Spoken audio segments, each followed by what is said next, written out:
Oko bands got you down in the dumps, still want to take your opponents to Elk City. Well, fear not, for I have the format for you. Heard of Singleton? Of course, you're no simpleton, but this isn't your Jim and Josh Singleton. No, this is Oathbreaker, where we eschew our planeswalking vows in order to force our opponents to kowtow. Welcome to the format for all those planeswalkers in your folder. Now get some decks in your 80 count boulders. But Squire, you say, wasn't Oko banned in Brawl? That was Singleton. Indeed he was, where he could turn the opponent's chief gas into cheap chaff. I'm talking those legendaries Oko ate like berries, elking away the abilities to every dragon and fairy. Not here, no sir, cannot elk another planeswalker. Ergo, they are resistant, and while Oko's +1 and +2 make him persistent, it's highly unlikely he'll get banned in a non-Watsy push casual format. He's my food deck flagman. Oko gets a lot of flack for being a mistake, and I can understand the feeling. It's not great. But don't forget microwaves were a mistake too, and now both are great at making fast food. I find great joy in the development of Oko, increasing the Simic pool of optional Oathbreakers by 40% with such leaders as Kiora, Tamio, Kiora, Nissa, Kiora, and now the Oko Bros. Don't worry about this one being banned. He's not in any danger. There's nothing's gonna happen to him. He's not going to go anywhere.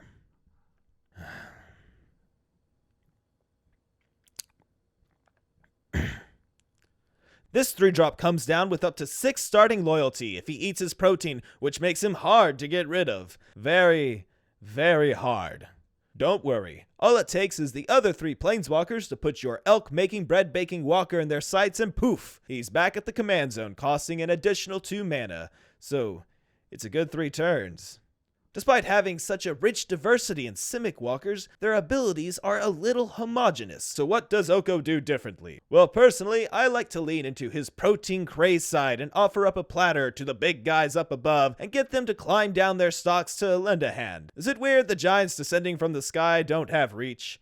I get it's probably to make them more balanced, but it's like, the beanstalk is still in their hand. Can they not just climb up fast enough to swat down those pesky flyers trying to land in on my life total? The combination I'm referring to is Oko Thief of Crowns paired with something lean, something mean. Why yes, it is a bean. Food, while being a one-set mechanic, has had a large impact on other older cards, with its type being an artifact as well, giving it a little more synergy than energy.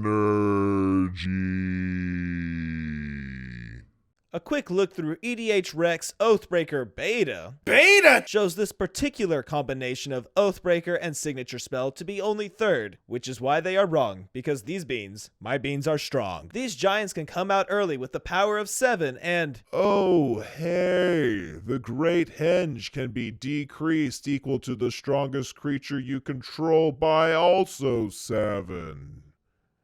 Isn't that convenient? Also, quick aside, what a flavor win that the Henge, which is guarded by Yorvo, the giant from the Wildered Quest, can be cast at its cheapest by also having a giant. Also, if you're tired of Raoul's random bolts taking the sizzle out of your spicy relationships, you can pick up this novel to get the actual story, something we haven't seen since the Ixalan block. The flavor text in War of the Spark was more insightful than both these books combined! Oko lets you play a tricksy and false walker who is an absolute villain that I cannot wait to see eventually try and turn the entire multiverse into one large Papa John's. Stay tuned. The day of reckoning will come.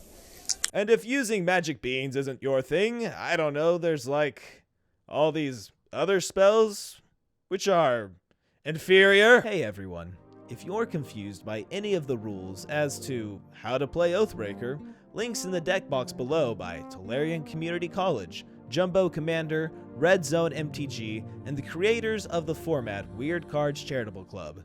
If you're interested in building a protein-based Diet Oko deck, as described in the video, there's another link in the deck box to an article by Cool Stuff Inc. that goes over the deck in detail.